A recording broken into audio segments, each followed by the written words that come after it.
السلام علیکم ورحمۃ اللہ وبرکاتہ۔ آج ہم پڑھیں گے سورۃ ہمزہ۔ اعوذ باللہ من الشیطان الرجیم، بسم اللہ الرحمن الرحیم۔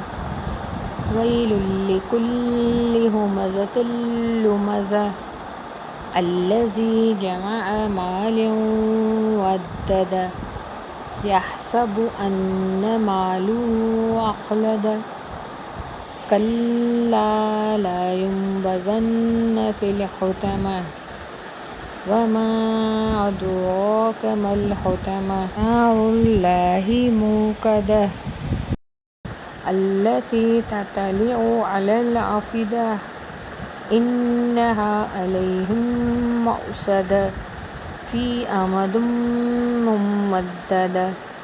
صدق اللہ العلی العظیم۔ امید کرتی ہوں کہ آپ اچھے سے پڑھیں گے، پریکٹس کریں گے اور اپنی تجوید کو بہتر کریں گے۔ شیئر کریں۔ جزاک اللہ خیر کثیر۔ السلام علیکم ورحمۃ اللہ۔